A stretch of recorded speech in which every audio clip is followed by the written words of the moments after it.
Uma alegria estar com vocês aqui, gente, poder colaborar com aquilo que Deus está fazendo. Nosso coração se anima muito. Eu sou do Rio de Janeiro, da cidade de Petrópolis, região serrana.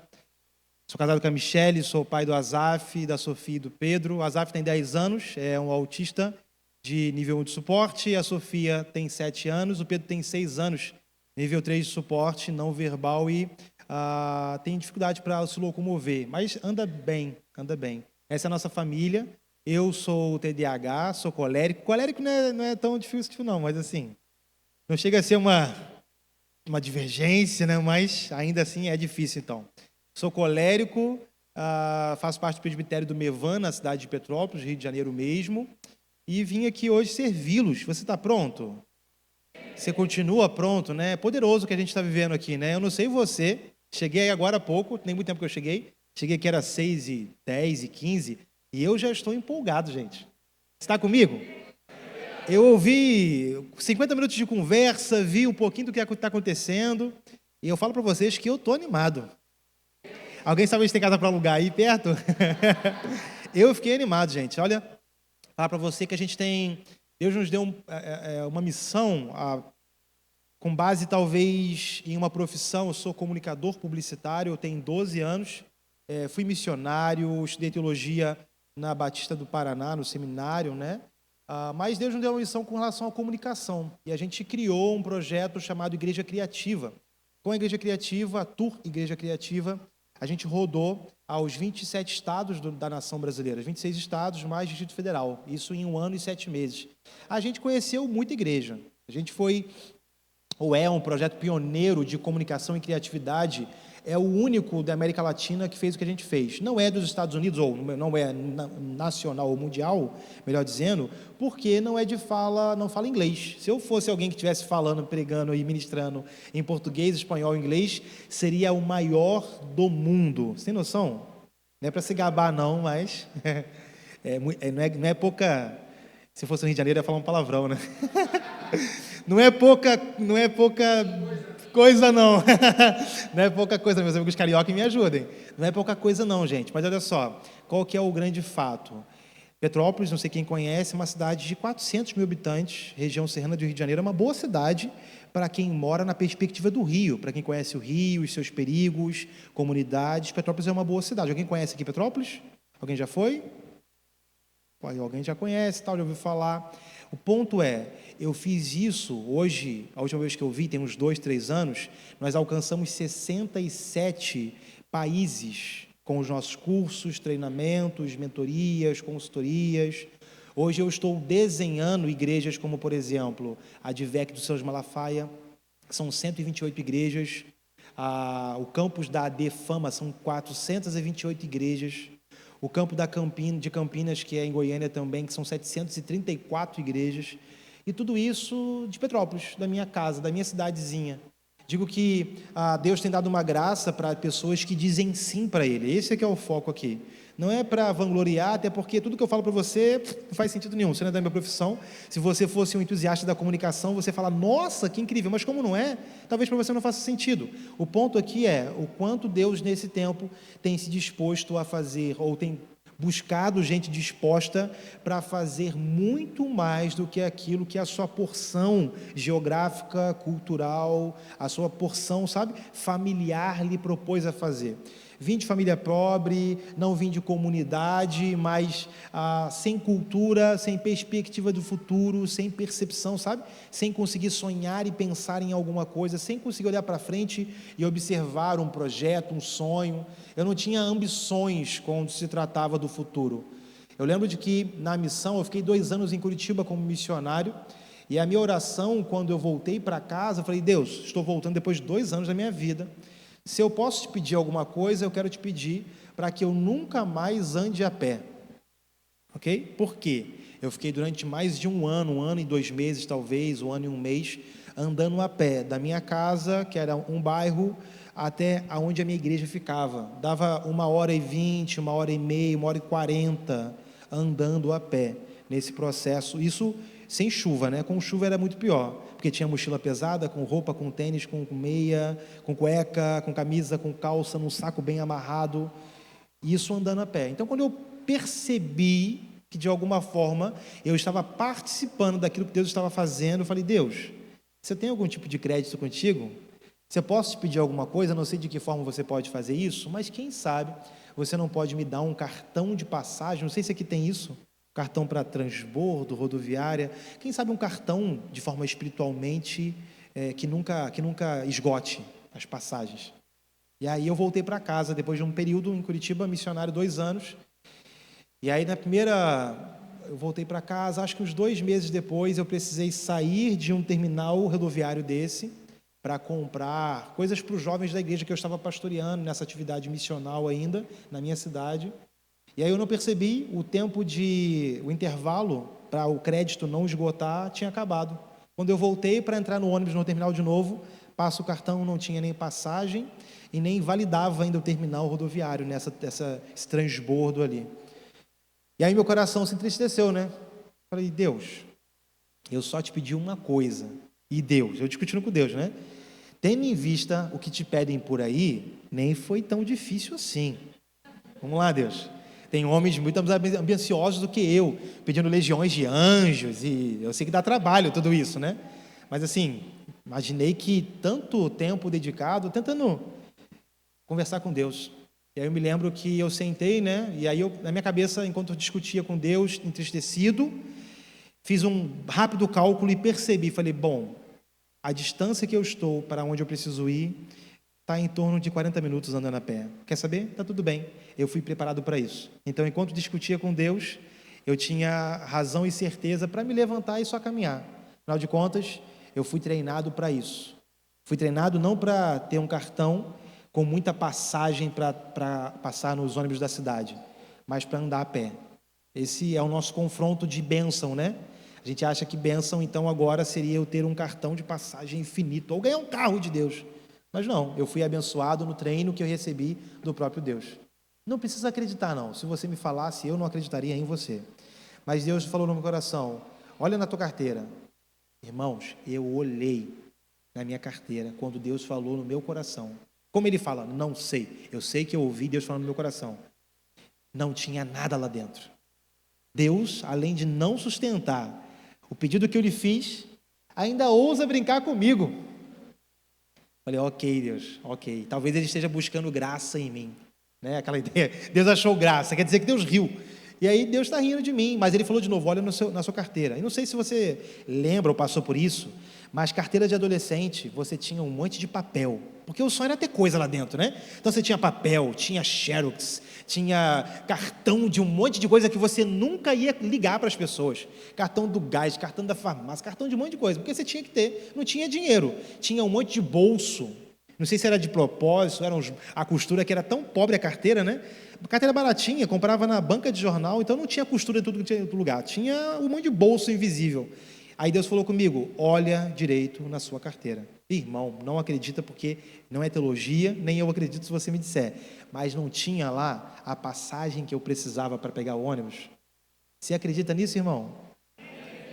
Eu não acredito. Mas estava lá a passagem que eu precisava. Mas o grande milagre não é a passagem, nem é os 67 países, ou tantos alunos, tantas igrejas que buscam um apoio e a gente pode ajudar, que já seria. Eu acho que o grande milagre é que o meu coração ainda está pronto para andar 1 hora e 40 minutos quando for preciso. Está comigo? Eu acho que o nosso desafio hoje, nosso desafio é esse: é permanecer com o coração como de menino. Coração como de menino. Hoje a gente vive o desafio de conseguir lidar com convites, agendas, amigos convidando. O pastor Fernando é um deles. A gente veio esse ano aqui fazer nosso evento nessa cidade. O pastor Fernando, há alguns meses, falou: Wallace, você consegue vir em dezembro para a nossa Semana da Virada? E aí o nosso desafio hoje é esse: falar, cara, vamos tentar dar um jeito, e consegue, e se conecta com novos amigos. Então a gente está fluindo naquilo que Deus está fazendo. A minha oração diária não é para que eu me torne mais capaz, não me torne melhor, não é para que eu aprenda a fazer mais. A minha oração diária, todos os dias eu oro: Senhor, o que é que eu tenho que deixar de fazer hoje para não te atrapalhar? Senhor, mas o que que eu preciso hoje não fazer para não te atrapalhar? O que que eu preciso parar de fazer agora para não te atrapalhar? A nossa pergunta para Deus, no movimento de Deus, nunca é o que eu tenho que fazer, o que que eu vou fazer, por que que eu vou fazer, quando eu vou fazer. A pergunta é o que o Espírito Santo está fazendo. Irmão, entenda que o Espírito Santo de Deus está se movendo desde a criação do mundo.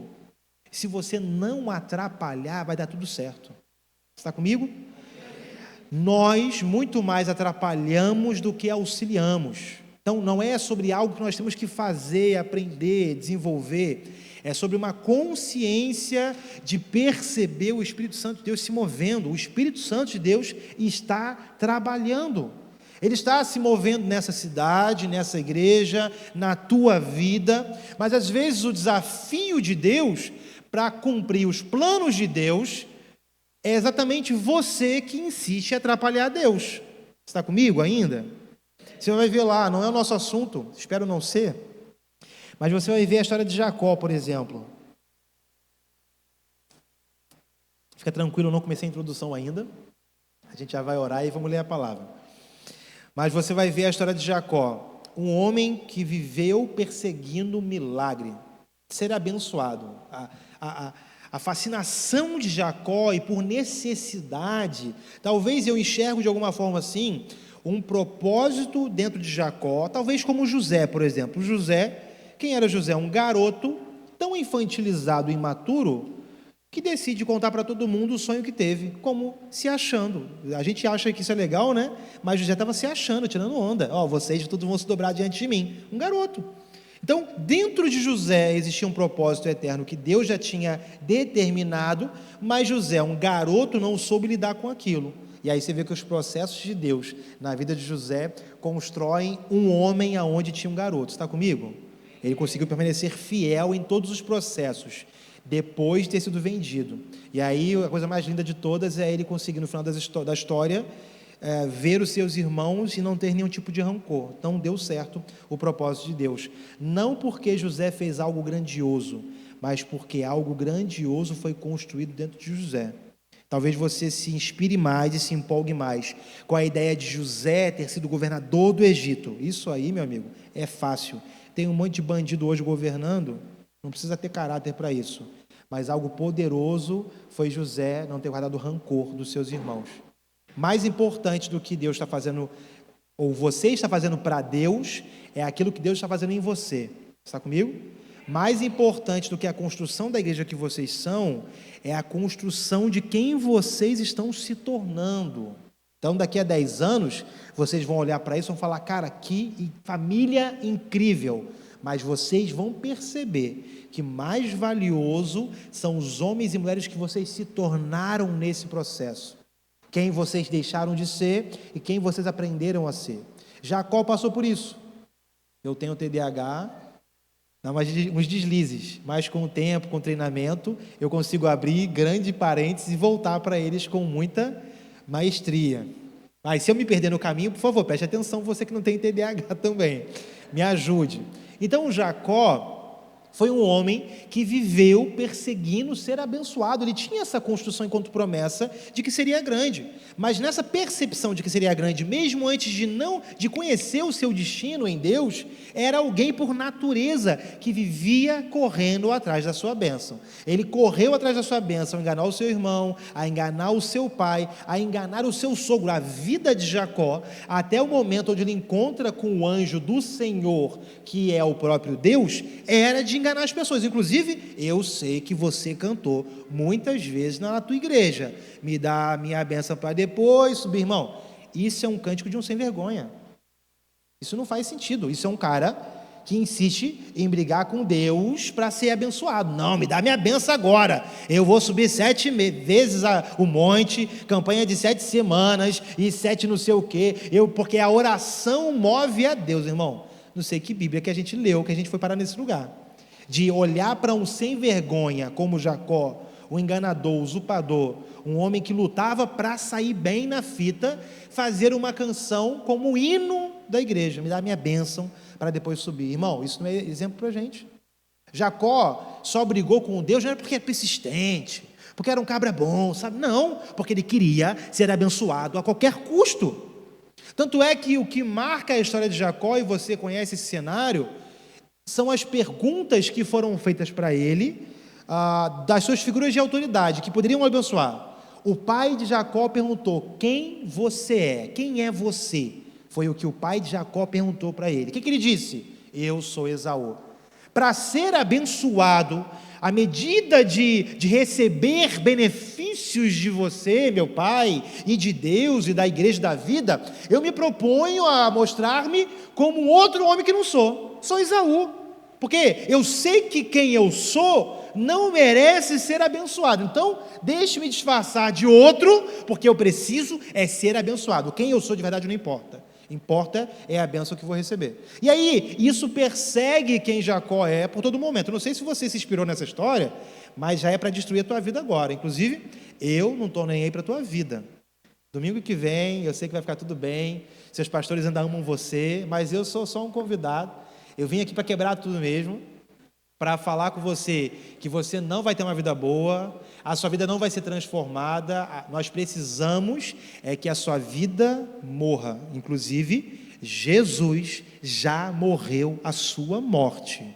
Não dá para você ter uma vida boa, não existe isso no Evangelho. A vida boa que você vai ter não é a sua vida, é a vida de Cristo Jesus. Está comigo? Jesus morreu a sua morte para você viver a vida de Cristo Jesus. Sim, essa vida de Cristo Jesus que você vai viver é a expectativa de vida abundante, não é a sua vidinha sendo transformada. Eu não sei você, mas muitos de nós estamos perseguindo bênção para ter mais um pouco de alívio na semana. Aí a gente vem no culto para mais um dia recarregar as energias e estou pronto para mais 2 dias. Por quê? Insiste em viver com a tua vida, mas a tua vida era tão ruim que Jesus não ressuscitou a tua vida, Ele morreu a tua morte, para você viver a sua vida. Está comigo em nome de Jesus? Alguém nos visita hoje na noite? Alguém é um visitante aqui? Primeira vez que você veio? Olha aí, o melhor culto possível para você vir. Vai ouvir todas as verdades do Evangelho, minha linda e meu lindo. Mais algum visitante, primeira vez aqui? Ali, ó, primeira vez. Uma salva de palmas para os visitantes aí. Sejam muito bem-vindos. Fica tranquilo, que é porque eu sou colérico, tá bom? Ouça as minhas palavras com muito amor, com muita misericórdia. Mas essa é a nossa verdade. Nós precisamos de gente que... o Jacó, volta lá no Jacó. Rapidinho. Tá vendo, gente? Se até eu posso pregar aqui, misericórdia. Deus usou até uma mula, né? Por que não vai usar o Wallace? Bom, o Jacó, o anjo perguntou então para ele, o anjo do Senhor, que é o Senhor, né? Quem você é? Você está comigo, irmão? Escute só. Estou falando há 10 minutos, talvez só. Isso daqui já pode ser a janela de uns céus abertos para transformar a tua vida e quem você é. Para te dar essa nova expectativa de vida vivida em Cristo Jesus. Vivo não mais eu, mas Cristo vive em mim. É uma frase de um apóstolo totalmente dedicado à obra do Evangelho. Entenda que o próprio Jacó disse algo sobre a casa de Deus. Ele disse, esse lugar é terrível. Está comigo? A gente estava conversando hoje no almoço, né? Falando sobre o Deus que é amor, mas é justiça. A essência de Deus é amor. O exercício do amor é a justiça. Então, nos fins dos tempos, no grande e terrível dia, Cristo vem e Ele vai matar gente, sim, por justiça, mas principalmente por amor a nós. Você está entendendo? Ele vai amar tanto o seu povo, que ele foi obediente, que desenvolveu o reino, que trabalhou pelo reino, que somou com o reino, que por justiça vai matar todos os homens maus. Então, Deus não está enviando gente para o inferno, Ele está tirando gente do inferno. Todos nós estávamos caminhando como inimigos de Deus para a morte eterna no inferno. E aí o amor de Deus tira alguns de nós desse lugar. O problema é que muitos de nós, diante dessa porta aberta, desse lugar terrível, temível, porque Deus ainda é um Deus temível. Ele ainda é um Deus todo-poderoso. Não existe possibilidade do pecado habitar aonde Deus habita. Não porque Deus vai provocar limpeza, mas necessariamente no exercício de Deus estar no lugar, em toda a sua essência, todo o pecado se vai. Você entende o que estou dizendo? É como o Thanos lá, só pensando em destruir a raça humana e todo mundo se desfaz. Isso é a presença terrível de Deus. Deus ainda é um Deus terrível. Ele vai permanecer em essência sendo terrível. Ele ama, sim, ama tanto que deu o seu único filho, a coisa mais preciosa para ele, para resolver esse problema. E você entende como é que ele vai continuar sendo um Deus justo, um Deus terrível? Porque se Deus criou todas as coisas, e criou todas as ordens e leis que criou, por que simplesmente ele não disse, está todo mundo perdoado? Está comigo? Jesus não precisava morrer, mas Deus é tão justo na sua essência, no seu caráter, e Deus não pode voltar atrás.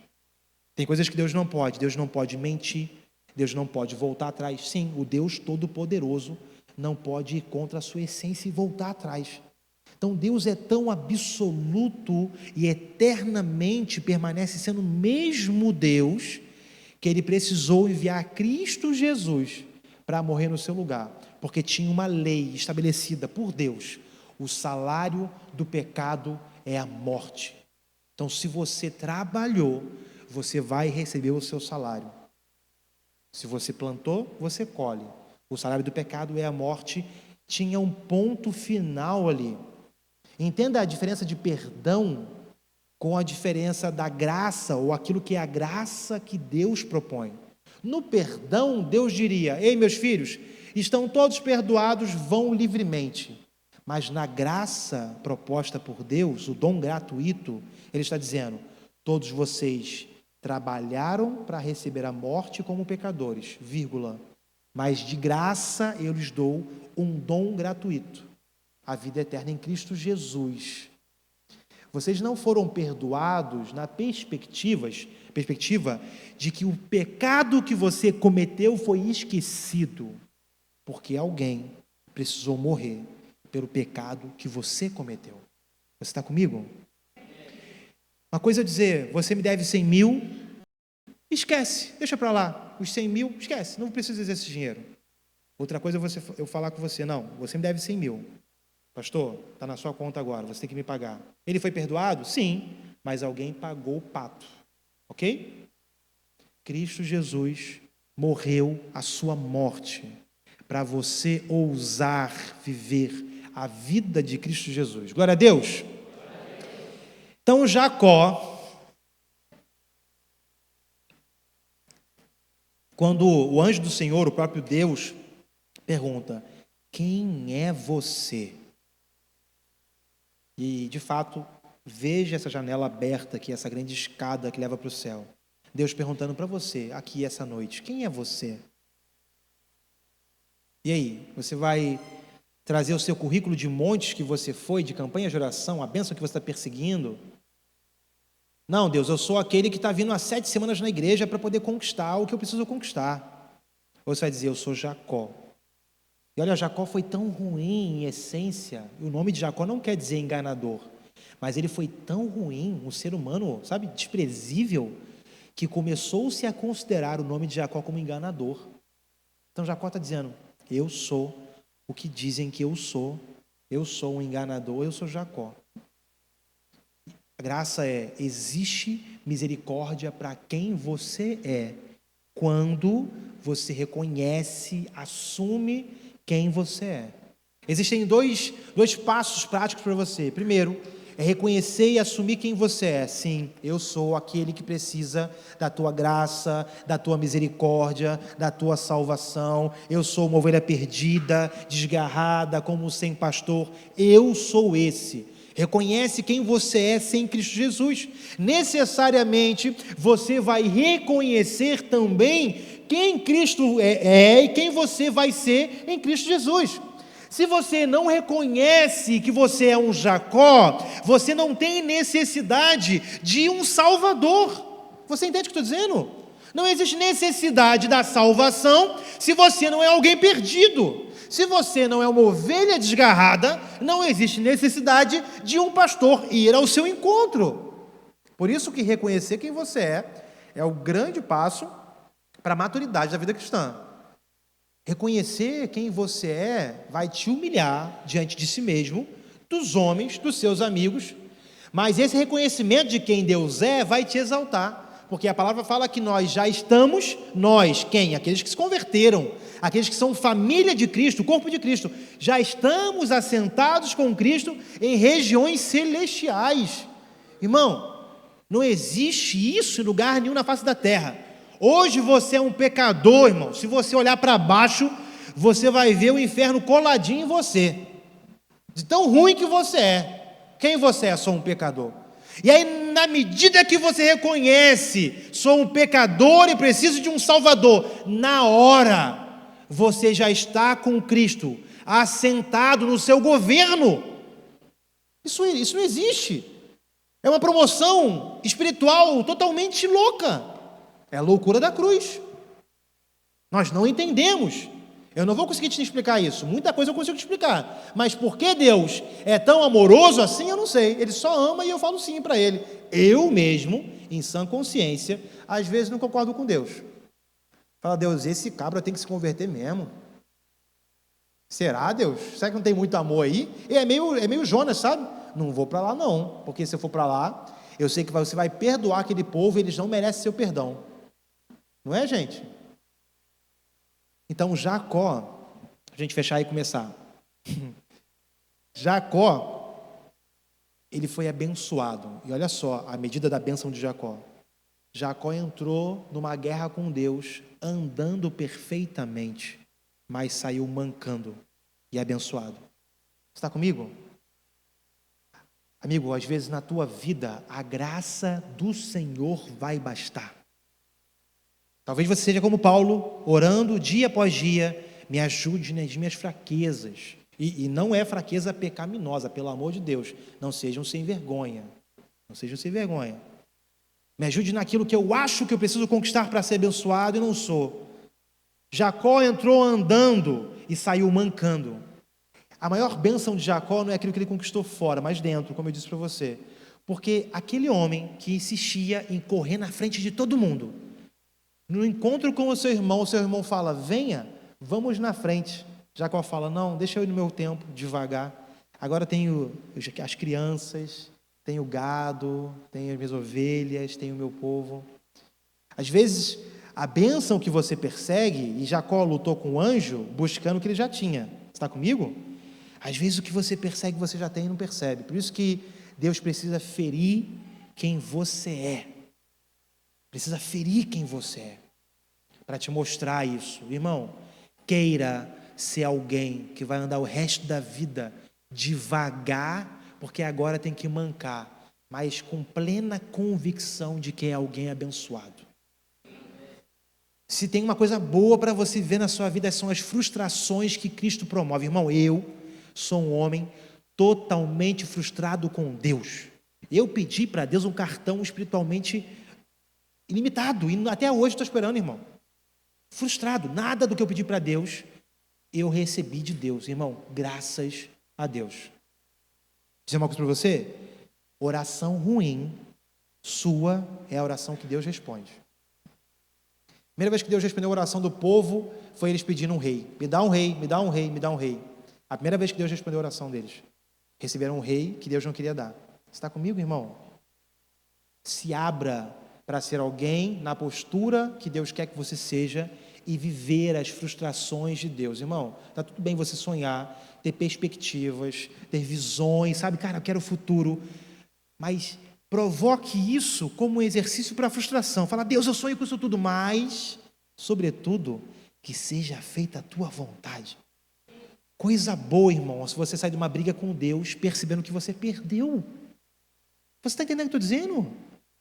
Eu é que sei os pensamentos que tenho a vosso respeito.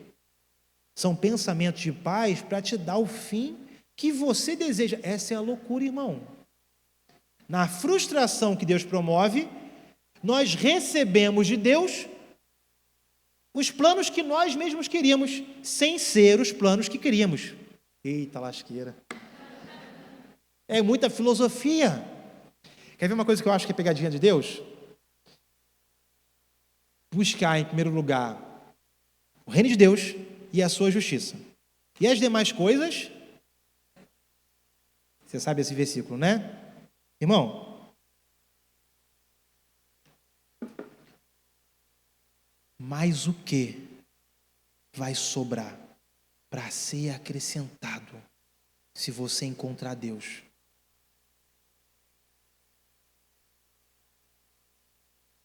Sabe aquela lista de prioridades que você faz? Em primeiro lugar, pelo amor de Deus, tem que ser Deus. Do cristão ao ateu, ninguém explica Deus, faz a lista dessa forma. Primeiro é Deus, a minha fé transcendental, é a força, é a inteligência do universo. A fé. Primeira lista é Deus. Segundo, gente, vamos lá, me ajuda a construir a lista. Segundo, oi? Irmão, verdade sobre mim. Eu sempre provoco você responder e você sempre está errado. Fica tranquilo, tá bom? Eu só preciso que você participe comigo mesmo. Família, pode responder, você está errado mesmo, vai estar sempre errado comigo, eu sou colérico. Vamos lá, segundo família, terceiro lugar na lista de prioridade. Oi? A igreja, ministério, blá, blá. Quarto lugar. Oi? Trabalho, olha aí. Mais algum lugar? Quinto lugar? Irmão, vamos lá. Matemática. Lista de prioridade 100%. Se eu tenho várias coisas na lista, vamos colocar que 90% é Deus. Já começou aí, você já percebeu o erro, né? Como é que se constrói uma lista que começa com Deus e não termina em Deus?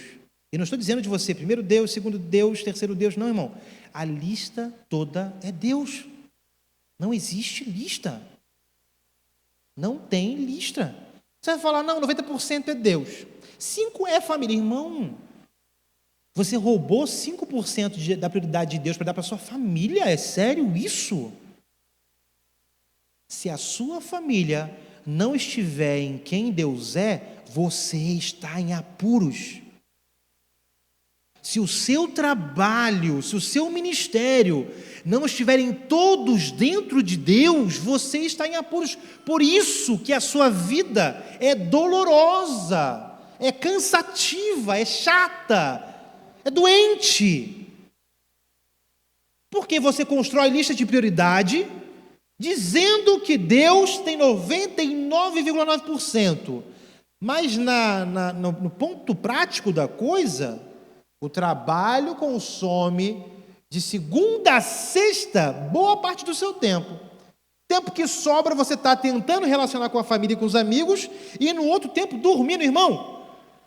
Se nós construíssemos uma lista de prioridade, dormir ia ser mais prioridade do que Deus. Você dorme mais do que passa tempo com Deus. E ninguém faz campanha para não dormir, né? Claro que às vezes a gente faz, né? Oração pela madrugada e tal. Mas, irmão, não tinha que mais dormir, não. Porque não posso dormir, você é maluco, perder tempo com Deus. Deus é 100% a minha prioridade. Se o que você tem de prioridade não entrar dentro de Deus e tudo o que você vive não for Deus, você está enrascado. Não tem vida fora de Deus. Você está comigo? Não tem vida fora da perspectiva de quem Deus é. Não tem vida se tudo o que você está fazendo não se conecta com quem Deus é. Eu não lembro quem agora, mas um dos padres da Igreja Católica que construiu a ideia de monastério. Se alguém lembra, me ajude com isso. A ideia de monastério partia daquele discurso de Marta e Maria, de que alguns nasceram para trabalhar e outros nasceram para ter tempo com Deus. Se constrói o monastério nessa perspectiva. Ah, não, eu preciso ter tempo com Deus. E aí teve um outro santo, né, entre aspas, teólogo também válido, 100% válido na teologia, que eu não me lembro o nome, mas que fez o exercício de perceber, cara, o mundo é pecaminoso, eu vou me retirar para o monastério. O que ele descobriu? O pecado era ele. O pecado do mundo era ele. Só que nesse exercício de estar no monastério, ele descobriu a possibilidade de trabalhar para a glória de Deus. Esse homem começou a varrer o chão do monastério de forma espiritual. Eu não sei de que forma, eu tenho perseguido isso. Mas como varrer o chão no ato de trabalho, serviço cotidiano, diário, ordinário, pode glorificar a Deus? Irmão, se você não entende isso, eu sei que tem homens aqui que são sem vergonhas, e aí não tem jeito para você. Mas as mulheres aqui, por exemplo, você varre muito mais a sua casa do que você lê a Bíblia. Você varre muito mais a casa do que você ora. Você lava muito mais louça do que faz devocional. Imagina se cada prato que você lavasse não fosse mais um motivo para você blasfemar com o universo dos maridos de oposição. Esses homens tudo sem vergonha. Não é para o homem deixar de lavar a louça, pelo amor de Deus. Mas entende o que eu estou dizendo para você? Imagina se existisse a possibilidade de tudo que a gente está fazendo no nosso dia a dia refletir glória a Deus, adorar quem Deus é. Irmão, vamos começar aqui, mas isso é só para a gente que de alguma forma não se contenta e nunca vai se contentar em buscar Deus. Sabe? Assim, conheci muitos homens, não sou nenhum deles, mas homens que oram 8 horas por dia. Homens, por exemplo, que conheci Luciano Subirá, que ora em línguas 8 horas por dia. Conheci muitos modelos de oração, casas de oração, pastores, irmãs do coque, quase um convento, não sei se vocês já ouviram falar do Bosque de Curitiba, alguém conhece o Bosque de Curitiba?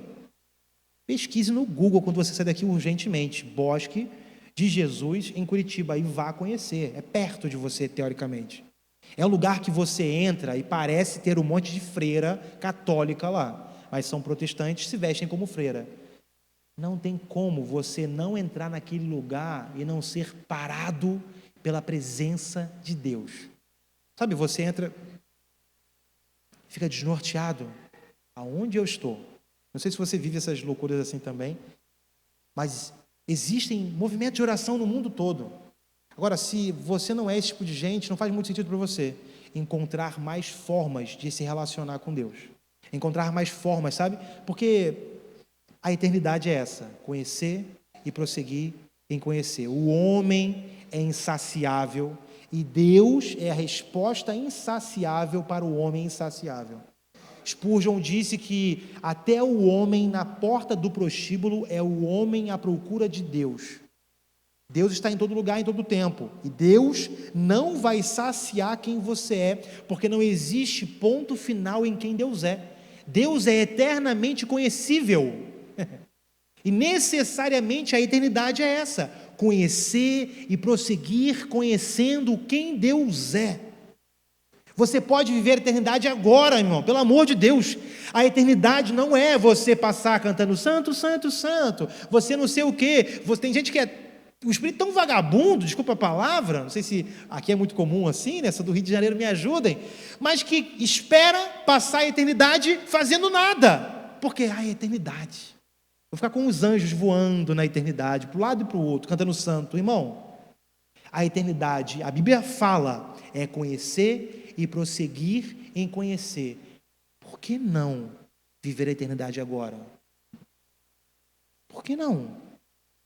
Deus é insaciável, mesmo sendo o mesmo sempre, Deus extrapola os limites do espaço-tempo. Ele não se contém ontem, nem hoje, nem amanhã. Ele está em todo o tempo, o mesmo Deus está em todo o tempo.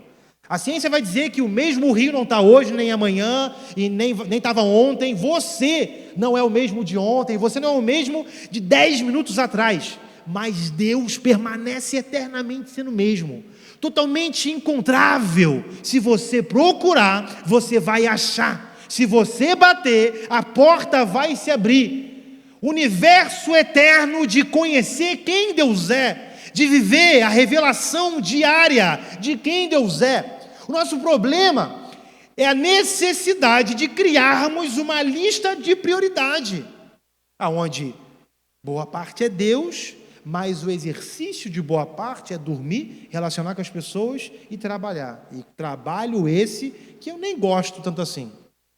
Eu vou porque tenho que ganhar dinheiro, né?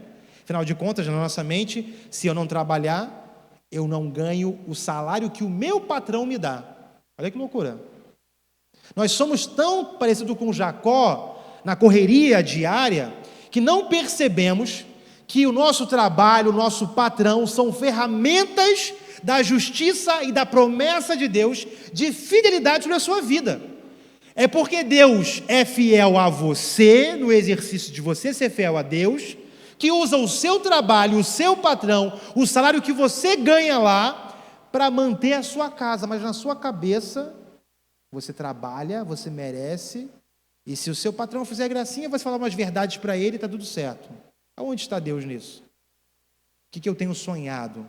Gente que vai entender de forma profunda a aliança que tem com Deus, vai chegar no seu trabalho e vai falar, olha só, patrão, toma juízo, seja um homem reto, íntegro. Deus tem um projeto na minha vida e vai usar você para sustentar a minha casa. O seu patrão vai achar que você está maluco. Amém? Você vai ser perseguido. O que esse cara está fazendo da vida dele? O que ele está fumando? Esse chimarrão está... Irmão, imagina você chegar no seu trabalho, porque qual é a figura de gente que o seu patrão, você que é patrão sabe disso, conhece. Gente que se você tem um trabalho para fazer, que demora meia hora, mas falta 10 minutos para você sair do trabalho, você faz o trabalho ou não faz? Não faz, irmão, só faz se a hora extra for boa. Porque trabalhar para você é um problema. Você está comigo, irmão? Cutuca o teu irmão do lado aí, fala com ele, a casa caiu. Não tem saída de emergência, irmão. Não tem saída de emergência. Feche seus olhos por um minuto. Se você puder estender as suas mãos para frente, vamos orar ao Senhor mais uma vez. Seja espiritual, por favor, na sua oração, se derrame diante do Senhor. Talvez não, tenho certeza que sim. Hoje Deus está aqui te perguntando, quem é você? Quem é você?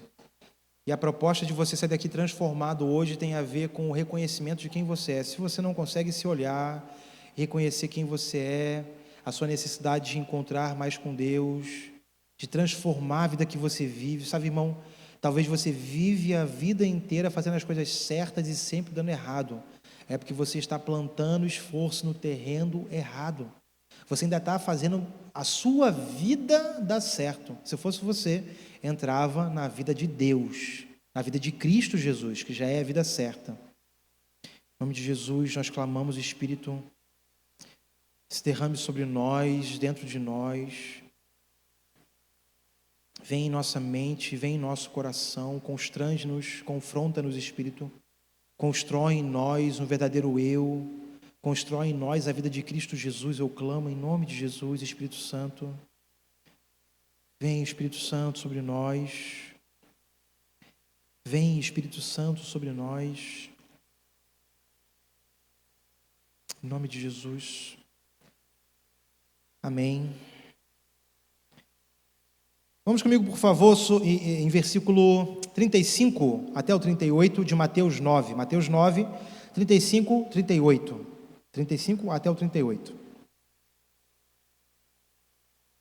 Vamos ler esses versículos. Por favor, preste atenção, me dê a sua atenção de presente nos próximos minutos. A versão que eu estou lendo aqui é a Almeida Revista Atualizada, se possível. ARA. Essa é a revista atualizada, é a Almeida Revista Atualizada, ARA, vê se vocês têm aí. Acompanhe comigo. E percorria Jesus todas as cidades e povoados, ensinando nas sinagogas, pregando o evangelho do reino e curando toda sorte de doenças e enfermidades. 36. Vendo ele as multidões, compadeceu-se delas, porque estavam aflitas e exaustas, como ovelhas que não têm pastor. 37. E então se dirigiu-se aos seus, obrigado. 2 pontos, a seara na verdade é grande, mas os trabalhadores são poucos. Versículo 34, rogai, pois, ao Senhor da seara, que mande trabalhadores para a sua seara. Irmãos, escute comigo, tenta entender, caminhar comigo numa perspectiva de um Deus que não se transforma, não muda, mas de tempo em tempo revela uma outra parte, um outro nível, talvez o outro lado, ou a continuação do seu plano. Isso aconteceu, por exemplo, com o próprio Noé. Em momento nenhum, Deus disse para Noé: Noé, construa um grande barco, porque vai chover muito, e quando terminar de chover, você vai ser convidado a sair do barco. Ele não disse isso. Ele disse: construa um barco que vai chover, eu vou destruir a terra, ponto. Imagine Noé como nós, igreja de hoje, né? Talvez tão tradicionalista, tão presa nos rituais, nos processos humanos, que aí Noé fala: peraí, Deus, passei muito tempo construindo essa arca, eu não vou sair fora, tá maluco, não tem nada lá fora, tá tudo destruído, vou ficar aqui dentro. Está comigo? Então Deus se permite de tempo em tempo revelar uma nova porção dele. A gente viveu uma grande porção de Deus no Velho Testamento, uma nova porção de Deus em Cristo Jesus no Novo Testamento. A gente viveu e vive uma igreja pastoral, mas a perspectiva de igreja para hoje, para aquilo que a gente tem feito e vivido hoje, é uma igreja apostólica e profética. Está comigo? Possivelmente você já ouviu falar sobre os fundamentos de profetas e apóstolos, que é a forma como a igreja se desenvolve hoje. E deixa eu te explicar por que isso faz tanto sentido nos versículos que lemos. Você vai ver, por exemplo, o Salmo 23, o que diz lá? Olha aí, tem gente das antigas aqui, né? Com certeza, se você sabe, você tem mais de 30 anos de crente. Brincadeira, misericórdia, olha. Tem gente com cabelo branco já aí, isso aí mesmo. Às vezes a gente imprimiu na nossa casa, né? O Senhor é meu pastor. Interessante que o Senhor é o seu pastor, mas você precisa ser a ovelha do pastor, ok? Então tem gente que se perdeu nisso. Os funkeiros, MCs, as camisas do Brasil, todo lugar tem isso. O Senhor é meu pastor, mas ninguém decidiu ser a ovelha do pastor. É uma perspectiva de Deus manifesta, principalmente a partir de Davi, um garoto que era pastor de ovelhas, e olhava para esse cenário e percebia o quão imaturo e menina eram as ovelhas. Por exemplo, o Senhor é meu pastor e deitar-me faz.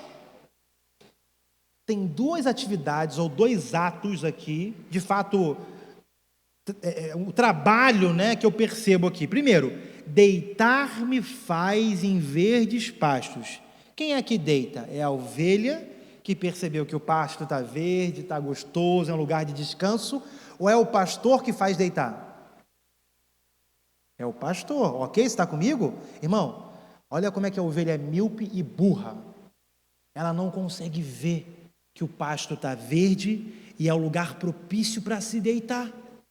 Aí, às vezes, você está com Deus nas suas costas, empurrando você para descansar num pasto verdejante, e você fica triste e chateado. Nossa, a vida está pesada, nossa, a vida está cansativa, nossa, a vida não sei o quê. É Deus dizendo: ei, cabeção, aqui é o pasto verde que você vai descansar. Uau! Já viu como é que isso alivia muita coisa na sua vida? Uma frase que tem crescido ultimamente, né? Se você está cansado, descansa. Tem gente cansada dizendo: vou parar. Irmão, só descansa. Agora, se a ovelha é essa cabeçuda, míope, burra, que não percebe a pressão que o próprio Deus está fazendo para dizer: ei, a minha bênção para você já está aqui, esse pasto aqui é o pasto verde. Eu sei que você olha para o vizinho achando que lá está verde, mas aquilo lá é grama seca, você não enxerga direito. Você não vê direito. Mas as pressões da vida não. As pressões sou eu, dizendo para você descansar. Se essa atividade de descanso surge do pastorando a ovelha, qual é a atividade da ovelha? Deitar-me faz pastor. Ovelha. Ovelha é fogo, cara. Ainda que eu ande pelo vale da sombra da morte. Está entendendo? A ovelha, de alguma forma, nas suas loucuras infantis, ela consegue ser proativa em andar num vale da sombra da morte, mas não consegue enxergar o lugar de descanso prometido por Deus. Então, a atividade de Deus a nosso respeito é nos empurrar, se preciso for, para deitarmos no vale verde. A atividade da ovelha míope é andar na sombra da morte. Graças a Deus, graças a Ele mesmo que Ele vai estar com a gente. Ok? Misericórdia de Deus. Se eu fosse Deus, é o que eu estou te dizendo, se eu fosse Deus, estava lascado comigo. Porque eu ia falar, você quer ir para lá? Então vai, então. Eu vou te esperar aqui e ver o que acontece. Aí é graça. Porque a gente sempre pensa em ser ovelha e quer ser ovelha. Só que a ovelha se faz ovelha quando tem um pastor. Na ausência de um pastor que foi buscar a ovelha perdida, que foi sozinha para o vale da sombra da morte, se desfaz a ovelha e a necessidade da ovelha e se constrói família. Porque 99 permanecem juntas. Você está comigo aqui, irmão? Amém? Você é família? Amém? Em nome de Jesus? Então, irmão, esse versículo constrói para nós a transição de pensamento de pastor e ovelha para essa temporada que estamos vivendo. Deus, ou Cristo aqui, traz 3 figuras pelo menos. Ele fala de trabalhadores, ele fala de discípulos e fala de ovelhas. Discípulos aqui eram aqueles que já seguiam a Jesus. Trabalhadores, imagino eu, que seja a mesma categoria de discípulos, para os discípulos trabalharem. Então é um grupo só. As ovelhas não eram parte da igreja de Cristo. Você entende o que eu estou dizendo? A ovelha aqui, sem um pastor, largada, exausta, cansada, é gente que vive sem pastor. Mas na atividade de você encontrar um pastor, você não se torna uma ovelha com o pastor, você se torna um discípulo, um trabalhador. Irmão, eu sei que é loucura, mas Cristo Jesus morreu como ovelha e ressuscitou como leão. A maturidade de uma ovelha não é ser uma ovelha velha. Vira para o teu irmão do lado aí e fala, sou ovelha velha. Misericórdia, olha aí. Dê um sorriso para ele te amar mais. Fala, mas tu é burro, hein? Mentira, fala não. Calma, brincadeira. Ovelha míope. Irmão, nós estamos cumprindo a identidade de sermos ovelha. Mas a ovelha não tem pastor, está exausta e cansada. Nós precisamos de trabalhadores. Gente que estava assim, aflita, exausta, cansada, perdida, encontrou um pastor e a atividade pastoral constrói nessa pessoa um trabalhador para a obra do ministério. Para trabalhar nesse ministério. Esse é o nosso desafio. Por que a igreja, antes a gente tinha, no tempo de Jesus talvez, tinha-se a multidão, tinha os 70 e tinha os 12 discípulos ali mais perto, tinha os 3, tinha esses grupos, Hoje a nossa crise é que a multidão está na igreja. Então tem uma igreja dentro da igreja, ou uma multidão dentro da igreja, que é a ovelha. Que ovelha? Que vem domingo pedir uma bênção, que vem domingo para receber uma oração, que vem domingo para ler a palavra com o pastor porque não lê em casa, que vem domingo para recarregar as energias, que vem domingo para buscar a sua bênção, que vem domingo para ser como Jacó, perseguidor. Deus, eu estou aqui hoje e você não vai embora enquanto a minha bênção não vier. Ovelha. Porque Deus está tentando te mostrar que você já é abençoado e tem pasto para você descansar. E você, como ovelha, está correndo. Só que, irmão, cuidado, porque essa sua corrida pode te levar de forma ativa para o vale da sombra da morte. O Paulo vai falar sobre o corpo de Cristo, em 1 Coríntios, quando ele vai falar sobre a ceia. Paulo, que não participou da ceia ativamente, recebeu de Cristo, e aí começa a descrever a ceia. Ele fala: por não discernirmos o corpo de Cristo, é por isso que existem muitos doentes entre nós. Por quê, irmão? Preste atenção, pelo amor de Deus, isso é muito importante. Cristo morreu a sua morte, para você viver. Viver, não é uma opção, você vive ou você morre a sua morte. Viver a vida de Cristo. Existe o sangue de Cristo, o Espírito Santo, o poder de Cristo, correndo na veia da igreja. Se você não vive a vida de Cristo, que deve ser vivida, você está vivendo a sua morte na igreja. Por isso existem muitos doentes, porque não conseguem discernir o corpo de Cristo. Eles não discernem o movimento do corpo de Cristo, eles não discernem o que fazer no corpo de Cristo, eles não conseguem se pertencer ao corpo de Cristo, continuam doentes, exaustos, cansados, como ovelhas sem um pastor. Por isso, porque não discernem o corpo de Cristo. Você está comigo ainda? Vamos avançar para a gente finalizar. E aí vocês fazem isso aqui, você que é treinado, é tudo sem vergonha. Você que é treinado, você já está cansado. Vamos lá, abre comigo rapidinho sua Bíblia aí, em Efésios 4:11, um versículo que eu amo demais. Deixa eu achar aqui.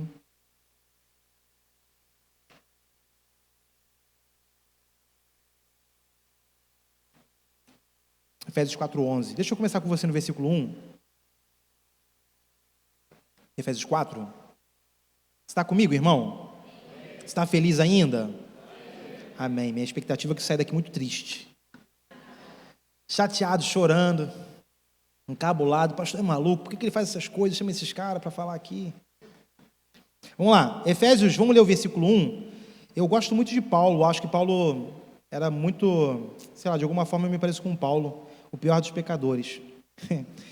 Versículo 1. Rogo-vos, pois eu, o prisioneiro no Senhor, que andeis de modo digno da vocação que fostes chamados. Vamos ler aqui NVI, essa versão não está muito boa não. Como prisioneiro no Senhor, peço a vocês que vivam de maneira digna do chamado que receberam. Está comigo? Olha o que Paulo está dizendo. Paulo se tornou um prisioneiro. Eu, Paulo, como prisioneiro no Senhor, estou pedindo a vocês, rogando, pelo amor de Deus, vivam de forma digna o chamado que receberam. Nós precisamos enxergar, olhar para a perspectiva bíblica, para a historicidade bíblica, antes do pecado, para entender que chamado é esse. Do que Paulo está falando? Porque nós nos tornamos uma igreja, principalmente América Latina, uma igreja que caminha a partir da perspectiva de queda. Adão pecou, Adão caiu, Adão agora se tornou maldito, ou melhor, algumas coisas ao entorno de Adão receberam essa maldição, o trabalho, o seu peso e etc. Nós não conseguimos entender e enxergar o jardim do Éden. Isso é muito importante para a nossa conversa hoje. Não sei se você sabe, mas Gênesis 1 e 2 é o lugar, desamarrado, para onde nós estamos indo. Gênesis 1 e 2 é a mesma coisa de Apocalipse 1 e 2. Existe o princípio em Gênesis 1 e 2 e esse mesmo caminho é o caminho de retorno, que se repete em Apocalipse 1 e 2. Então nós estamos indo para Gênesis 1 e 2.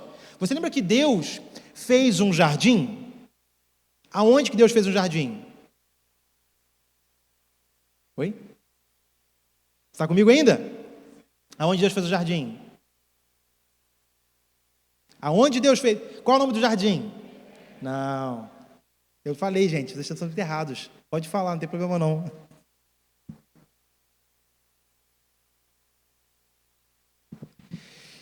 Gênesis, a construção. No princípio, criou Deus os céus e a terra. Inclusive o céu foi criado, não é de onde nós viemos e nem para onde nós vamos para Deus. Ponto, depois a gente fala sobre isso. Preste atenção numa coisa. Deus fez um jardim no lugar chamado Éden. Ok? Então existia um lugar na terra, sobre uma montanha, no leste, aonde Deus construiu um jardim. Nesse jardim, Deus faz tudo o que tinha, tudo o que existe, Deus constrói ali. Deus dá uma missão para Adão: guardar e cultivar. Mandato cultural, é como nós chamamos isso. Esse é o nosso propósito de vida. Tudo o que você precisa saber está nessa palavra: guardar e cultivar. Guardar e cultivar. Anote isso na sua mente, pelo amor de Deus. Guardar e cultivar. Nessa perspectiva, nós temos o alto de uma montanha, nós temos, nesse lugar chamado Éden, um jardim que Deus construiu, e Deus planta tudo o que precisa nesse jardim. A palavra fala que não tinha dado os frutos ainda, as plantas tinham dado porque não tinha nem para colher. Então, Deus não liberou os frutos porque não tinha ninguém para trabalhar e colher os frutos. Quando Adão é criado, os frutos acontecem. Adão não trabalha para ter fruto. Adão trabalha porque tinha fruto. Você está comigo, irmão? Então a bênção sempre te antecipa. Ela vem, existia o que colher. Porque existia o que colher, Adão vai e colhe. Não é o contrário, ele não planta semente, ele colhe fruto. E aí, na medida que ele colhe o fruto lhe dá. Colhe o fruto dá. Meu irmão, é assim que é a criação. Você colhe, o fruto aparece. Você colhe, o fruto aparece. Está comigo? Nessa perspectiva, o jardim do Éden, sobre uma montanha, Adão precisa guardar e cultivar. Olha só uma coisa que destrói tudo que a gente conhece. Cultivar é a raiz da palavra cultura e culto. Já parou para pensar como é que Adão cultuava a Deus? Se o Éden é a expressão para onde nós estamos voltando, como era o culto de Adão? Viração do dia? Não. Eu sei que a gente tem essa ordem, né?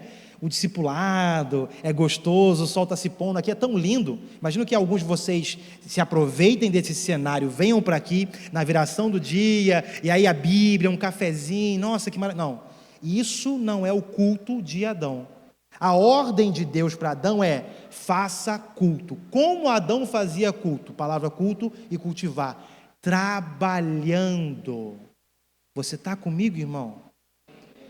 Nós precisamos de trabalhadores. Imagine a vida de Adão. Já seria um grande avanço se na viração do dia, da segunda, fosse um culto com Deus. Meia hora, uma hora, andando com Deus pelo jardim. Já seria um grande avanço para a gente. Mas imagine que boa parte da vida de Adão era cultuando. Cultuando o quê? O alface, o agrião, a vaca. Cultuando. Está comigo, irmão? Imagina o poder disso, de você se encontrar com Deus no trabalho. E aí, Deus vinha na viração do dia. Para quê? E aí, Adão, como é que foi o trabalho hoje? Para conversar, relacionar. Sabe aquela pergunta? O que fazer quando Deus vem aqui? A gente aprendeu tanto a cultuar que não sabe relacionar. Mas existem os dois universos. Uma coisa é você cultuar a Deus, outra coisa é você se relacionar com Deus. Talvez na ordem de cultuar a Deus, você ora, adora. Mas quando Deus vem, tem que ter silêncio também. Se você, no exercício de cultuar a Deus, passar 1 hora fazendo algo e não para 1 hora para ouvir, você está errado. Porque você está cultuando, mas não está relacionando. São coisas diferentes e distintas. Agora, jardim, Éden, sobre uma montanha, guardar e cultivar. Você está comigo? Quando Cristo fala com Pedro, disse bem, sobre essa pedra edificarei a minha igreja. Repita comigo, igreja. Repita comigo, eclésia. Repita comigo, de dentro para fora. Você já ouviu isso, Que igreja significa de dentro para fora. Você está comigo? Você nunca pensou que era muito estranho? Como é que, olha só, tanto nome para dar para a igreja, ser de dentro para fora. Deixa eu explicar para você o contexto histórico disso. Jesus não inaugurou igreja, ok? Igreja era uma ordem política que já acontecia com gregos e romanos. Por isso que ele fala, sobre essa pedra eu vou edificar a minha igreja. Ele pontua as coisas. Ele não fala, gente, estou criando algo novo chamado igreja. Deixa eu dizer para você. Não, ele não cria. Todo mundo sabia que era igreja. Ele está dizendo, sobre essa pedra a minha igreja vai se estabelecer. Sobre que pedra? A verdade de que Jesus era o Filho de Deus, irmão. Você entender, compreender e aceitar que Jesus é o Filho de Deus muda tudo. Para os judeus, principalmente. A ideia de você dizer sim, Jesus é Filho de Deus, estava abrindo porta para você também ser um Filho de Deus. Porque a promessa era essa, que um filho viria e todos nós seríamos irmãos. Então dizer isso mudava tudo. Então sobre essa verdade de que agora eu sou um filho de Deus e o filho de Deus antes de mim que existiu foi Adão. A palavra fala, né? A partir de Adão, Adão gerou homens segundo a sua imagem e semelhança. Está em Gênesis, você não é filho de Deus. Desculpa, te enganaram até aqui. Mas você é criatura.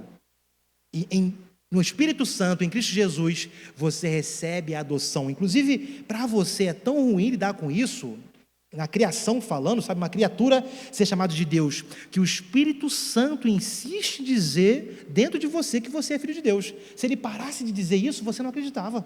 Não é verdade, irmão? Você está comigo? Amém? Glória a Deus? Então, para você, enquanto criatura, ser chamado filho de Deus é um desafio. E o Espírito Santo está ali, dizendo, sim, você é filho de Deus, você é filho de Deus, vamos lá, você é filho de Deus, creia nisso. Sobre essa verdade, ou sobre essa pedra verdadeira, agora Cristo constrói a sua igreja. O que era igreja, se não era algo novo que Cristo inaugurou? Igreja era uma ordem política e social de Grécia e Roma, onde os homens ali, mais velhos, maduros, se reuniam, subiam, ou seja, saíam de dentro da cidade para fora da cidade, num alto monte, para desse alto monte julgar a cidade e falar sobre a cidade, dar diretrizes sobre a cidade, alinhar pontos de melhoria na cidade, para trabalhar na cidade, para cuidar e cultivar a cidade. Está comigo? Então, essa percepção, Cristo está dizendo, eu sou a pedra agora, e não mais aquela pedra onde o Éden foi construído, aonde a igreja vai se reunir, vai olhar para a cidade e vai trabalhar em favor da cidade, vai executar funções em favor da cidade. Então o seu trabalho, o que você faz, a atividade que você exerce, e talvez você está estudando para um dia trabalhar, isso é o seu chamado mandato cultural para você exercer igreja na cidade. Por isso que você precisa entender, você é uma lamparina que foi acesa e ninguém acende uma lâmpada e coloca debaixo de uma mesa. Nós colocamos sobre um alto monte, para que iluminando, todos vejam o que precisa ser visto. Você está comigo, irmão? Está tudo na Bíblia, você está entendendo? Você está entendendo? Você está comigo? Glória a Deus. Deus está te chamando para ser um trabalhador. Não para você continuar eternamente se movendo como uma ovelha. Eu disse para você quando eu entrei, eu estou empolgado com o que Deus está fazendo aqui. Eu tenho muita clareza no que Deus faz aqui. Eu sei como isso que vocês estão construindo aqui pode tocar as nações. E sei que tocar as nações será resultado de tocar a cidade que vocês estão. Vocês podem gerar um rebuliço nessa cidade. Vocês podem, em nome de Jesus, serem mal falados aqui nessa cidade. Porque ninguém vai entender. E se falarem bem, está tudo errado. As coisas de Deus, minha filha, é tudo assim, tudo ao contrário, né? Quando falar mal, está dando certo. Se falar muito bem, meu amigo, desconfie. Se tiver muito amigo, muito... Nossa, parabéns pelo seu trabalho. A gente vive esse cenário, irmão. Todo mundo vai ficar assustado. Lembra do empresário? Que agora o funcionário quer um cristão. O cara vai começar a duvidar, falar, não é possível. Esse cara, 10 para a hora de ir embora, começou um trabalho que lhe deu hora extra. E ele não reclamou, não pediu aumento, não pediu hora extra. Não é possível, só pode ser crente. Você está entendendo, irmão? Existia uma época que se você fosse um cristão, pastor principalmente, chegasse com material de construção, falasse, eu sou pastor, preciso de 100 mil para construir a igreja tal. Isso era, irmão, isso acontecia assim fácil, direto. Hoje em dia, testa lá um dia, bota um terno e gravata, vai lá, pega uma Bíblia e fala, oi, eu sou pastor, estou construindo uma igreja, vai te chutar de lá. Você como me prestar uns 10 mil de material? Por quê, irmão? Brasil, 80 e tantos% de cristãos, entre católicos e evangélicos, tudo sem vergonha. Cutuca o teu irmão do lado aí, fala, você não presta. Eu não vou falar não, porque é melhor tu falar. Que aí tu fica chateado com ele, né? Comigo não. Se ele for ousado para falar, irmão, nós não prestamos, olha só. Que exercício é esse? A grande maioria, mais de 80% cristão, católico e evangélico. E estamos em caos. Estamos em caos. Nós tínhamos que ser mal falados pela sociedade por esse confronto social. Você, patrão, tinha que ser mal falado porque você paga muito melhor o seu funcionário do que os outros. Vou falar, cara, olha só aquele maluco lá, a gente dá 1.500, ele dá 3.000, porque ele é cristão, deu uma onda na cabeça dele, ele pirou agora, acha que tem que ser justo com todo mundo. Tinha que falar mal de você por isso, não porque você não paga imposto. Ih, o fulano de tal, você viu o que ele está fazendo? Irmão, está entendendo o que eu estou dizendo? Existe essência e necessidade de falarem mal da igreja. Sim, chamar de cristão já é falar mal, inclusive, é piada. Cristãozinho, olha lá, se veste como Jesus, era piada. Mas por quê? Viviam como Jesus viveu. Viviam a vida de Jesus. E é por isso que ainda existem muitos doentes em nosso meio, porque persistem em viver a sua vida, que é uma desgraça. O cara vive uma vida desgraçada, vem para a igreja, fala, Deus me ajuda a ter uma vida melhor, mas ele quer a mesma vida dele, a mesma vida dele, que ele tinha antes. O que muda? Não estou dizendo, aí que está a graça da coisa. Não é para você então voltar para casa, pelo amor de Deus, largar o seu marido, o seu trabalho, sua faculdade, não, irmão. É para você encontrar Cristo na vida que você vive.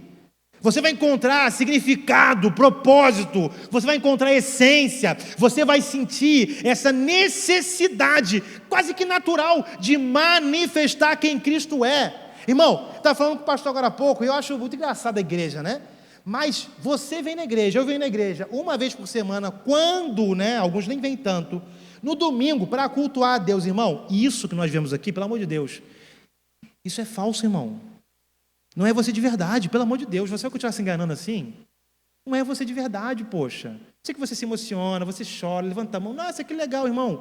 Isso não é você de verdade. Pelo amor de Deus, quem é você? Você de verdade é o cara da segunda-feira que bate o crachá lá no seu trabalho. Esse é você de verdade. É o cara que fala que segunda-feira é desgraçada, que não tinha que trabalhar, que tinha que ser feriado, tinha que ser domingo. Esse que é você de verdade. É o cara que rouba o tempo do seu trabalho, fingindo que está trabalhando, enrolando. Esse é você de verdade. É quem vai estudar na necessidade, perspectiva de só passar, e aí não estuda nada, só copia e cola e etc., vive a vida normal. Esse é você de verdade. Irmão, culto não define quem você é. A menor expressão que importa para a gente é você no culto. Se você canta ou não, se você bate palma ou não, eu estou pouco me lixando. Isso não faz diferença para a obra cristã. O que vai importar para a obra cristã é quando alguém do seu lado fala, nossa, estou com dor de cabeça, e naturalmente você fala, nossa, vem cá, eu vou orar por você. A gente nem ora mais. Quem dirá, a gente não ora mais como intimidade com Deus, quem dirá para cura. Alguns de nós nunca oramos por cura. Você de verdade é quem você é quando você está sozinho no seu lugar secreto. Tem gente que nem sabe o endereço do seu lugar secreto. Irmãos, nós não podemos mais viver de fachada. Domingo não resolve para ninguém. Não resolve para ninguém, gente. Domingo, se você vive isso aqui como expressão de fé, você está vivendo uma pouca vergonha na sua vida. É uma vida medíocre. Não ora mais, não se ajoelha mais em casa, não faz mais um jejum na vida, não lê a Bíblia. Aonde está a tua Bíblia? Não, porque eu tenho no celular. Deixa eu ver o celular rapidinho aí. Deixa eu ver o tempo de prioridade que você lê a Bíblia. Não, porque eu tenho o celular. Deixa eu ver. Vamos ver lá onde vai estar o gráfico. Se vai estar o Instagram lá em cima e a Bíblia. Irmão, você pode ter a Bíblia onde você quiser, desde que você leia a Bíblia. Cutuca o teu irmão do lado aí. Você é falso, hein, cabra? Misericórdia. Irmão, não tem mais saída de emergência. Você já viu, já tiraram os extintores todos. Meu irmão, quando o fogo pega, irmão, vai pegar mesmo. Você está com calor, não é calor não, gente. Não, é espiritual. Você já está ficando assim, meu Deus do céu, você está soando de vergonha de quem você é. Tá vendo? Amém. Você já está assim incomodado, é de vergonha, irmão. Não é por causa do ar-condicionado, não. Deus está sacudindo vocês para a próxima estação. Deus está atacando fogo e não se levantem contra o fogo do Senhor. Péssima coisa é essa. Quando Deus taca fogo, meu irmão, sai da frente, fala assim, Deus, estou aqui, me queima por inteiro, e a vida vai seguir, irmão. Você vai sair daqui ferido, você vai sair mancando, você não vai sair sorrindo, mas quando disserem para você, vamos lá correr atrás da bênção, vai dizer, não, eu já sou abençoado, cara.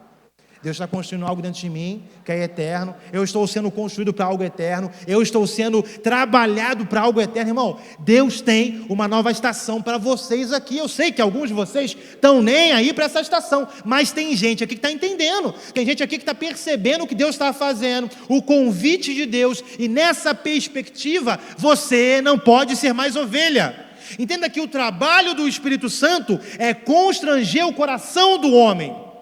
Agora, nós precisamos de trabalhadores para essa grande colheita. Você está comigo aqui, em nome de Jesus? Existem trabalhadores aqui com a gente nessa noite? Glória a Deus, dá um glória a Deus aí, irmão, pelo amor de Jesus.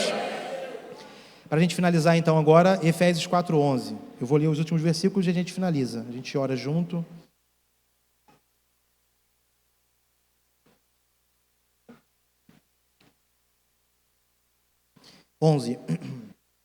Ele designou alguns para apóstolos, outros para profetas, outros para evangelistas, outros para pastores e mestres, com o fim de preparar os santos para a obra do ministério, para que o corpo de Cristo seja edificado, até que todos alcancemos a unidade da fé e do conhecimento de Deus, do Filho de Deus, e cheguemos à maturidade, atingindo a medida da plenitude de Cristo. Exercício para você entender o que a gente leu agora aqui. Me ajudem, por favor, respondendo, tá? Feedback.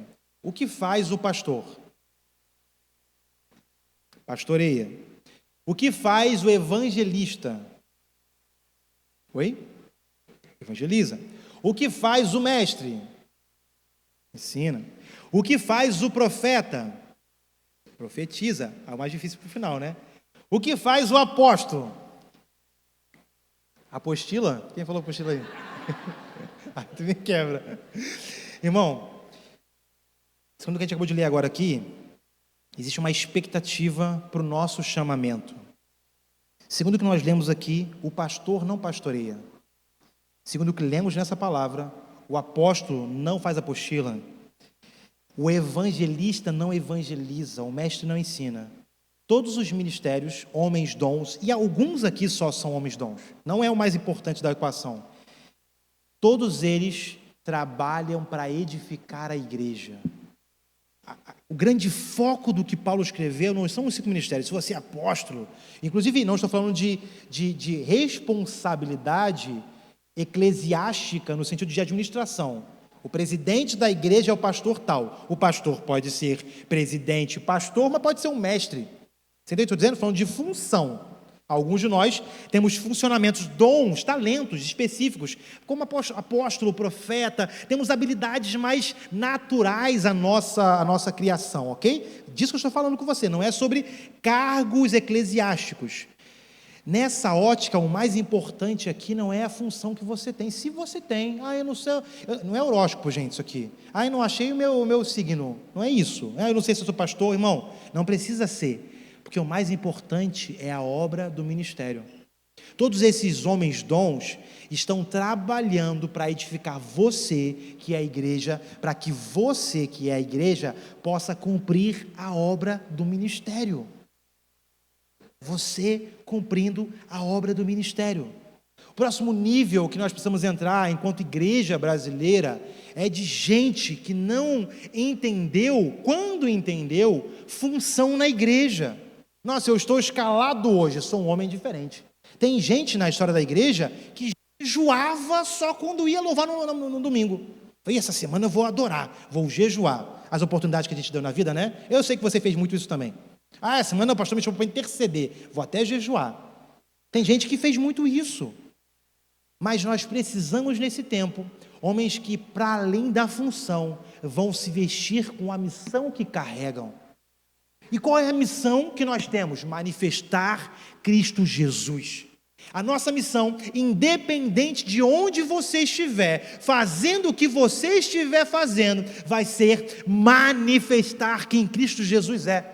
Vai ser tornar Cristo Jesus conhecido, irmão.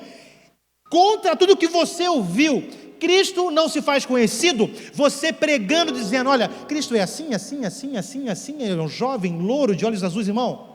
As pessoas precisam olhar para você e ficarem com parafusos, falar, cara, Não é possível, só pode ser cristão esse cara. Olha como ele vive.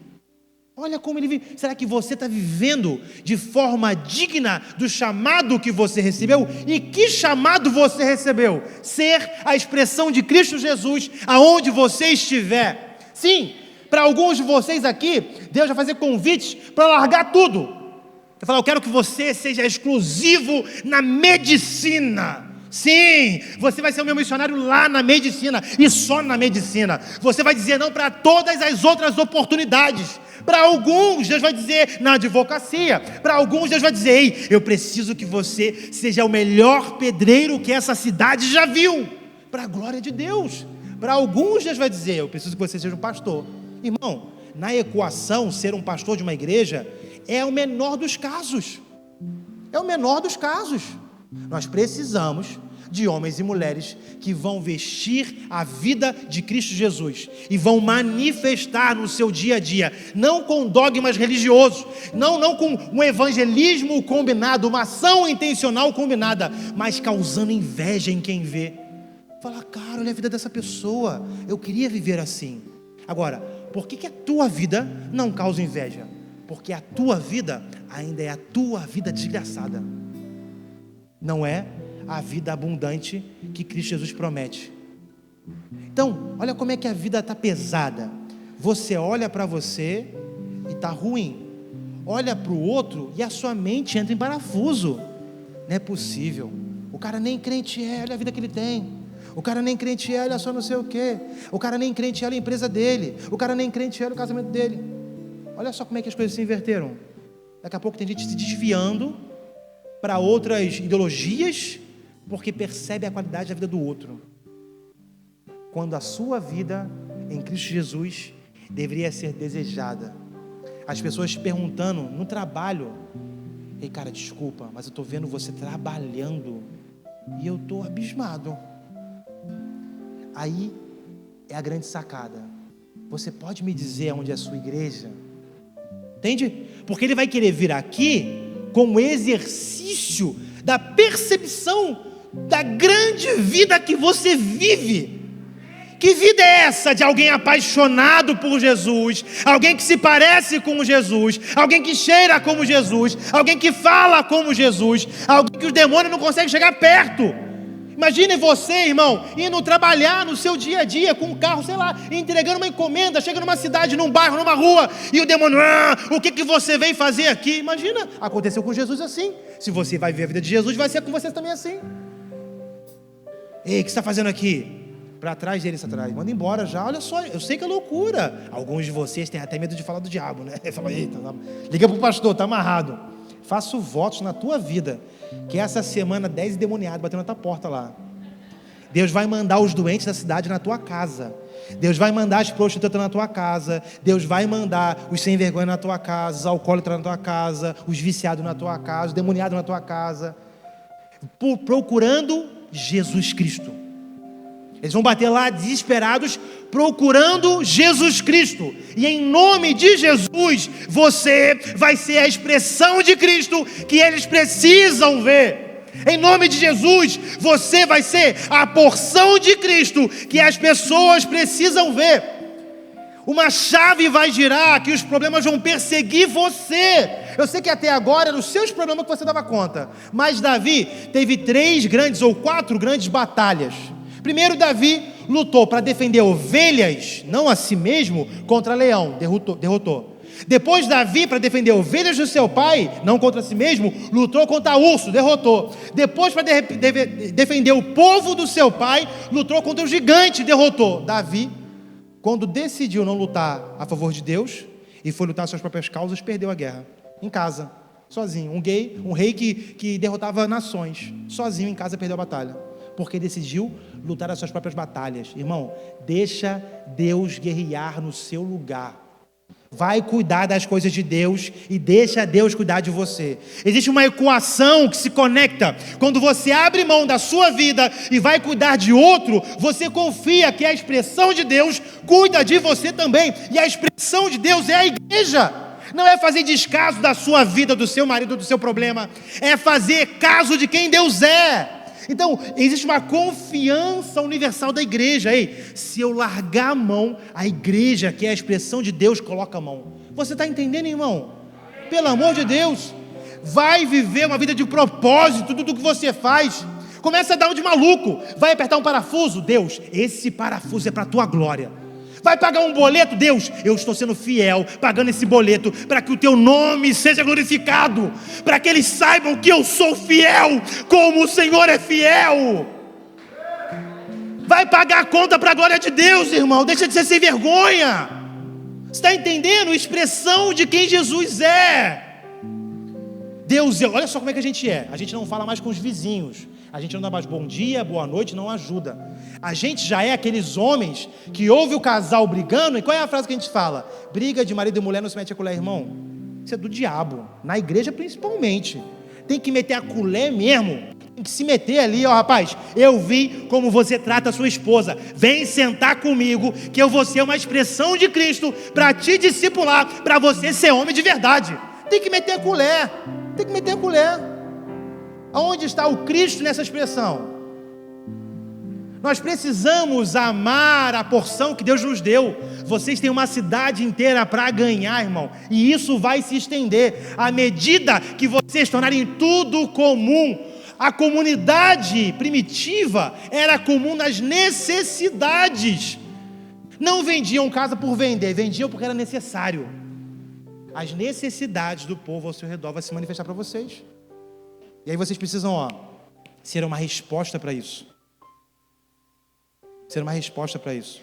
Quando Davi vai orar diante do Senhor, e ele percebe, cara, ganhei tantas batalhas com Deus, e por Deus, para Deus, protegendo o seu povo, e perdi uma bobeira contra mim mesmo, porque decidi ficar em casa ganhando as minhas batalhas sozinho.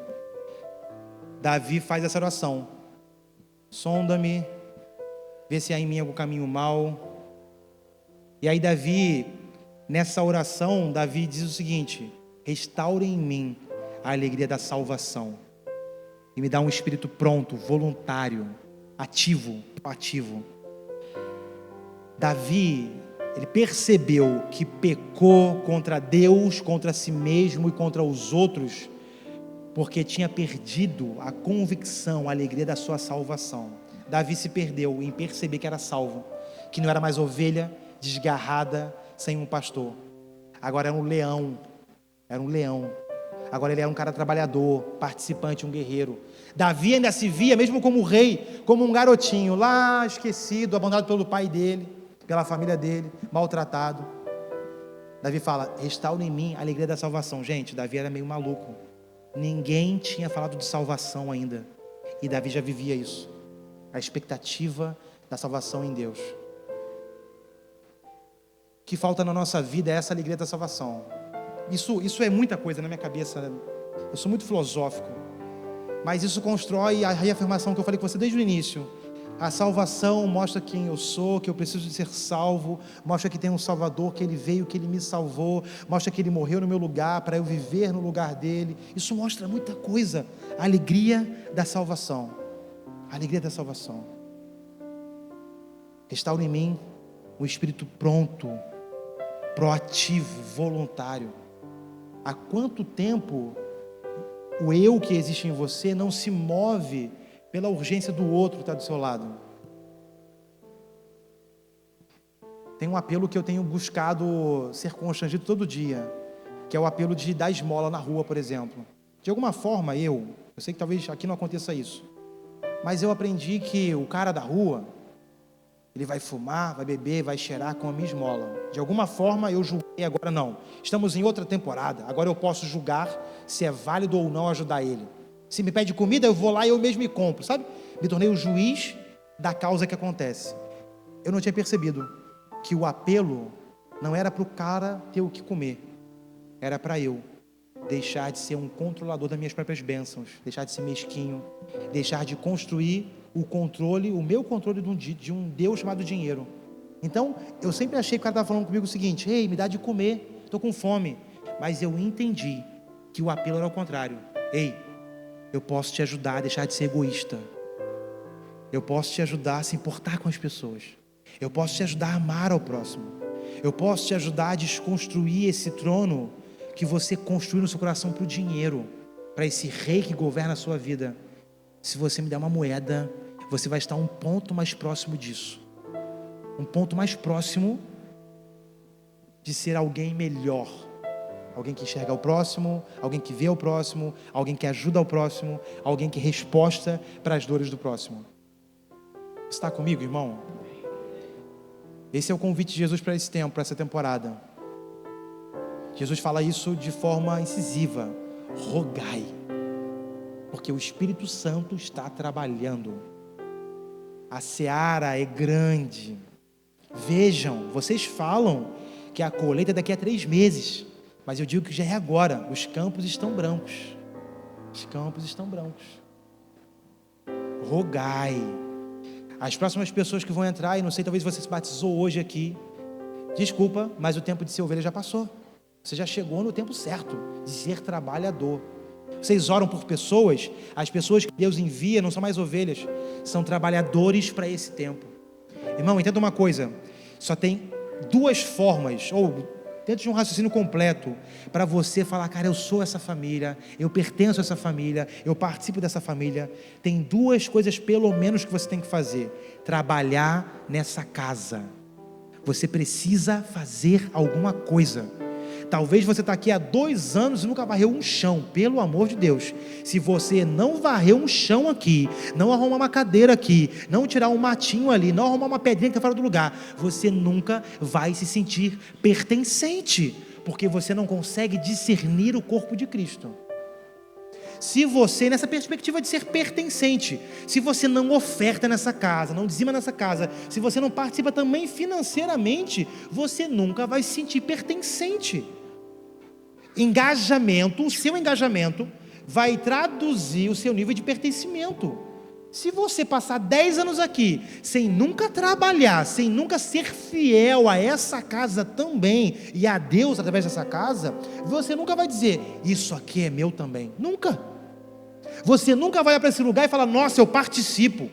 Aquela cadeira eu ajudei, aquele chão eu pintei também, aquele telhado, aquilo. Você nunca vai dizer isso, porque você nunca participou.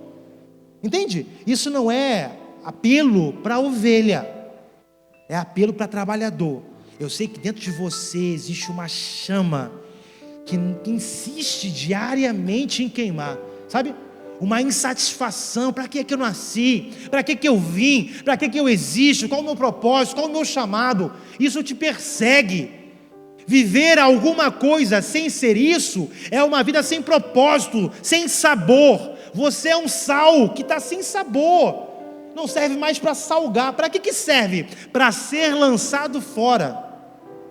Nós precisamos aqui de homens e mulheres que vão olhar para si mesmos e falar, eu sou um sal que insiste em estar sem sabor. Será que existe graça e misericórdia para que esse sal volte a ter sabor? Você está comigo? Coloque de pé no seu lugar. Quero orar com você por mais um minuto.